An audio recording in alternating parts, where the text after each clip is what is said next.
બેડો પાર થઈ જાય એવું છે. શરીર છે એ મકાન છે, મંદિર છે, દેહરૂપી દેવળ છે. એમાં ઈશ્વરનો જે અંશ છે એને આત્મા કહેવામાં આવે છે. એ એની અંદર રહે છે.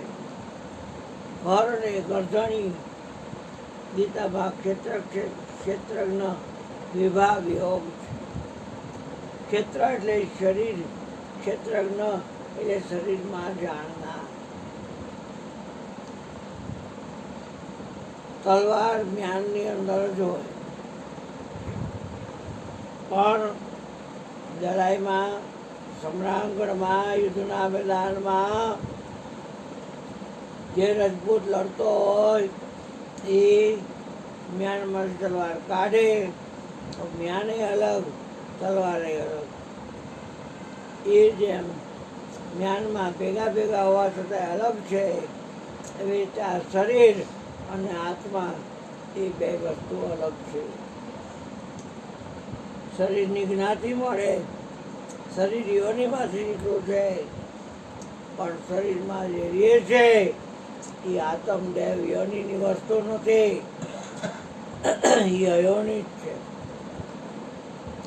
એમાંથી કાંઈ જડતું નથી એટલે અજર છે. એ કોઈથી મળતો નથી, કોઈના બાપની તાકાત નથી ને મારી ગયા એટલે અમર છે. એનો કોઈ બાયડ્યો નથી એટલે અવિગત છે. એનો પાર પામી શકાતો નથી એટલે અપાર છે. કળવામાં આવતો નથી એટલે અકળ છે. એનું કાંઈ નામ નથી એટલે અનામી છે. એનું કાંઈ રૂપ નથી એટલે અરૂપી છે. ઇન્દ્રિયનો વિષય નથી એટલે ઇન્દ્રિયાતીત છે. વિષયોથી પર છે એટલે વિષયાતીત છે. પંચકોશથી પર છે એટલે પંચકોશાતીત છે. જાગ્રત, સ્વપ્ન, સુષુપ્તિ, તુર્યા આવી ચાર અવસ્થાથી પર છે. અક્ષરથી પર છે એટલે અક્ષરાતીત છે. શબ્દથી પર છે એટલે શબ્દાતીત છે. ગુણથી પર છે એટલે ગુણાતીત છે. તત્વથી પર છે તત્વાતીત છે. પૃથ્વી, જળ, અગ્નિ, વાયુ અને આકાશ આ પાંચેય તત્વથી આત્મા જુદો છે. અને પાંચેય તત્વ ભેગા છે શરીર બન્યું છે. એટલે આત્મા દેહ નથી, દેહ આતીત છે, કાયમ છે, નિત્ય છે, પ્રગટ છે. કેદી સમજશો અને કેદી જ્ઞાન તલવારનો ખાધાય એમાં શરીરથી અલગ થાય છો. બધાના શરીરને જોવો તો તમારું શરીર જોવો ને, અને ઢોકળું ઢચાય છે તો બધા મોઢામાં કાશીને ઉભા રહી જશે. દીવો કરશે આમાં હિસાબ દીધા અને ગાયનું છાણ લીપશે, ચોખ્ખો કરશે. વયા ગયા અરુણ બાપુ, અરુણ બાપુ વયા ગયા. અરે ક્યાંય ગયો નથી, પણ તમારા કોડા જોયા કેમ નથી અરુણ બાપુને? હા, આ કોડા રહ્યા ને આ શરીરની કોઈ ઇન્દ્રિયોથી હોમણી શક્યો નથી. ચોખ્ખી વાત છે. કેદી સમજશો બાપ? તમારા હાથમાં છે કે સાયકા પાયકા હોઈ જાવ તો સપનું આવે, સપનું સારું આવે, નવરું આવે. હોતા હોય તો સાચું જ લાગે, હાવ સાચી નો જ લાગે અને હાવ ખોટી નો આવે. પણ જ્યાં સુધી હોતા છો ને ત્યાં સુધી સાચી નો જ લાગે. અને જેવા તમે જાગી જાઓ ને એ તમને ખ્યાલ આવે કે આ કેવું દેખાતું હતું બધું, કાંઈ નથી. હા, આવડું જગત તમને હાથ લાગ્યું, મને હા ખોટું ખબર છે કે પાખંડ છે. ખોટે પાયે ખેલ રચ્યો છે, ખોટે પાયે ખેલ રચ્યો છે. જગત જાણો તે જાણો ને, જગત જાણો તે જાણો ને. હરી આસરા વારા બચિયા, હરી આસરા વાળા બચિયા. વેદ પુરાણે પરખોને વેદ પુરાણે પરખો રે કૃષ્ણ કહો ને કૃષ્ણ કહો ને આ અવસર છે કહેવાનો કૃષ્ણ કહો ને કૃષ્ણ કહો ને આ અવસર છે કહેવાનો વસ્તુ તો સર્વે વણસી જાશે રામ નામ છે રહેવાનો એ વસ્તુ તો સર્વે વણસી જાશે રામ નામ છે રહેવાનો લાખો પતિ લાખો લૂંટાણા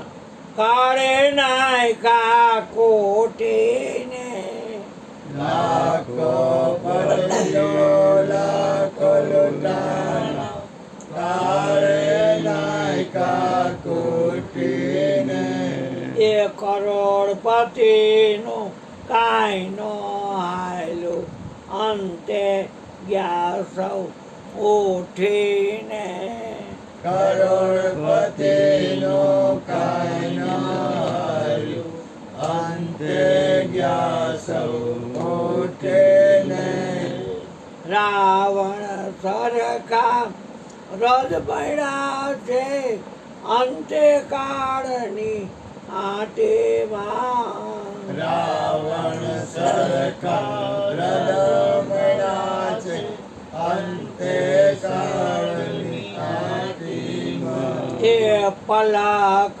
વારમાં પકડી લીધા પ્રાણીને જમ ઘાટીમાં પલક વારમાં પકડી લીધા પ્રાણીને જમઘાટીમાં જેમ જેમ કહી દેશભાઈ લાખો પછી લાખો લૂંટાણા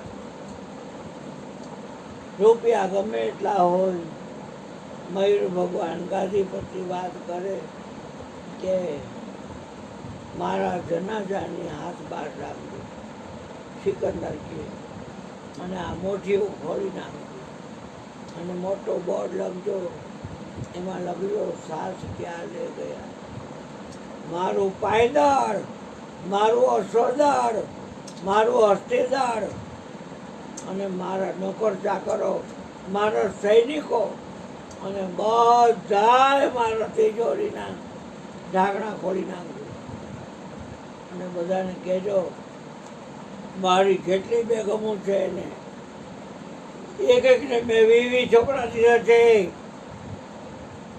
એક બેગમ એના 20 છોકરા બીજી બેગમ એના 20 છોકરા આવી મારી જેટલી બેગમો છે એના બધા એના છોકરા છે અને ઉપર લખજો સાસ ક્યારે ગયા જનાજાની હાથ બહાર રાખજો નકર વળી કઈ સાસ સિકંદર કાંઈ મુઠ્ઠીમાં કાંઈક લઈ ગયો એક અધેલો ભેગો ન આવ્યો ગાડી ગાડી પાડી વાડી ફાર્મ હાઉસ તમારું જે કાંઈ હોય કાંઈ ભેગું ન આવે